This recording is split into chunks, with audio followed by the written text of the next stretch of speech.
Today on Tricro Studios, does this look like am I hiding something here? Like, it's a little obvious, isn't it? I bought a new Strat, and we're going to unbox it, take a look at it, and get a little bit of a sound sample at the end.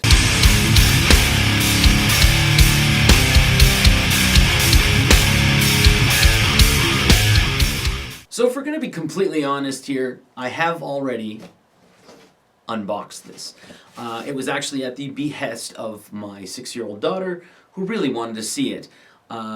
So what we're going to do, I'm going to take it out of the box, and I did film the unboxing on my iPhone, and we'll take a look at that, and then we'll take a look at the guitar, what's in here, and then we'll take a listen to it. Okay, go ahead and open the guitar. Okay.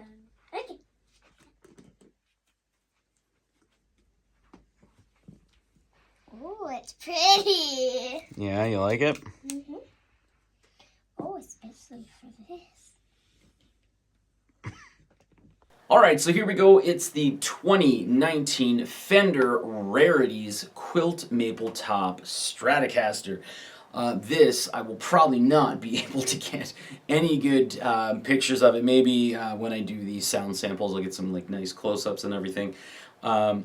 We're going to talk about the specs and everything in just a minute and kind of my initial thoughts on it, because I did have a chance to play with it for about 5 minutes or so. I did actually make some adjustments too, so we'll talk about that.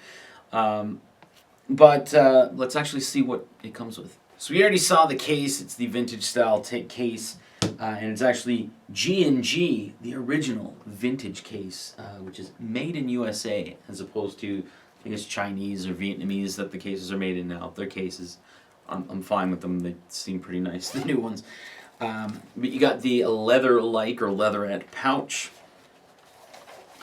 We've got the vintage style tremolo arm, which is screw in, not pop in. Then we got the start on Fender manual and stuff like that. We have the certificate of authenticity, which I find a little funny because well, not the certificate itself, because you can never see these in the videos when I do them.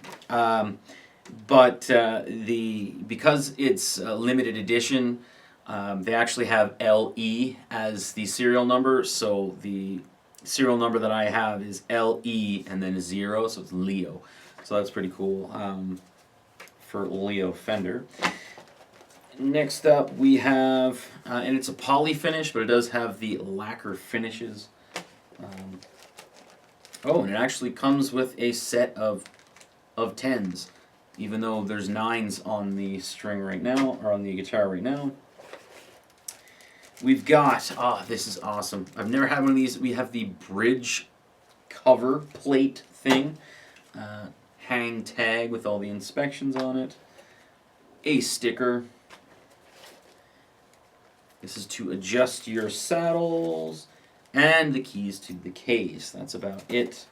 So, most important here. Let's put the bridge cover on, which I'm not quite sure. Oh, it just kind of snaps in place. Nifty. Is that all the way in? It's kind of weird. Oh, you would not be, this is not a palm mutable thing. This kind of feels weird.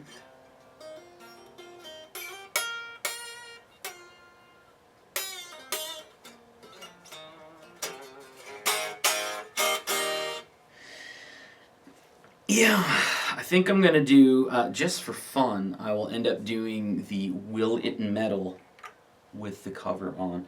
But it's pretty cool, because it just kind of snaps in place, and then you can just pull it right off. Yeah, I've never had that before. Anyway, so we have, again, I'm not going to be able to get a really good view of this guitar, but it looks fantastic. It's nice quilted curly maple on it, and in the light, if you move it around, you kind of see a little more depth in it, and it kind of looks like the wood's moving and changing a little.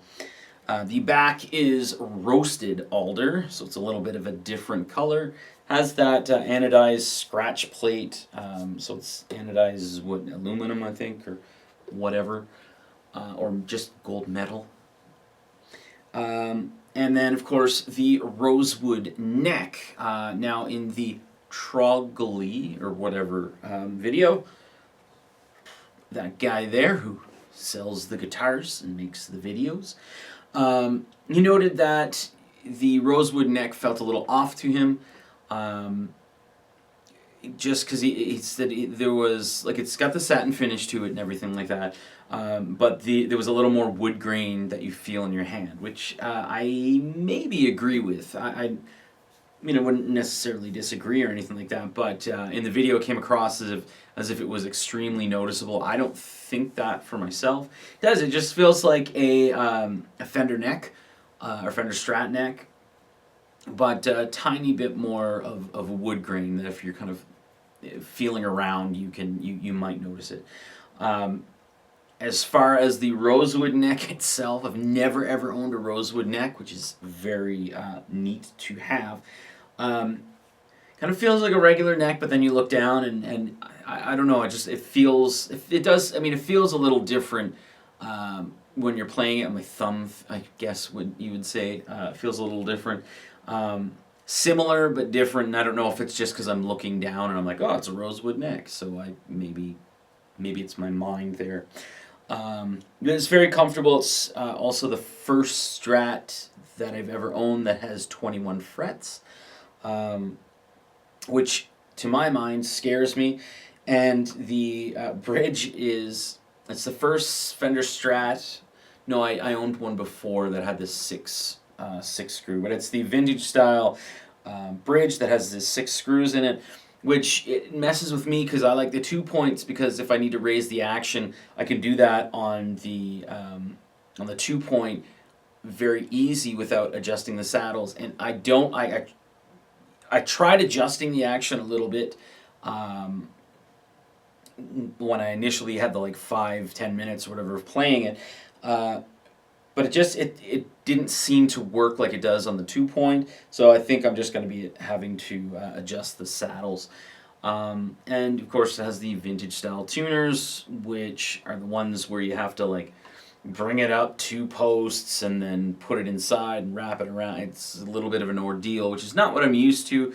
I think the only guitar that I have it on is the Jazz Telly that I own, and that was a little weird getting everything set up with changing the strings, but it's very comfortable now. So the note that I wanted to make here was, and it's kind of the same I find with any Fender Strat that I get brand new, the bridge always ships like this. So you have to go in and take this off, tighten the claw, and then kind of set things up. And I think my favorite guitar to set up, to my personal likings, is a Strat, because each one of them I find feels a little bit different, and as I'm playing it, that's when I'm finding the adjustments that I need to make. So I'm excited to do that on this, but I'm also scared because I'm just not used to it. But I don't know, it'll be fine. And I do have to change the strings from 9s to 10s. So I'm going to be doing that probably tomorrow, because right now I just got off work and I'm in my pajamas. Oh, I'm all over the place here. This is a very, very nice looking guitar, and I'm very, very, very excited to own it. Anyway, I'm done yammering here, so this will be a different day. But here's a sound sample with this guitar. I probably won't use the OR15 that's set up.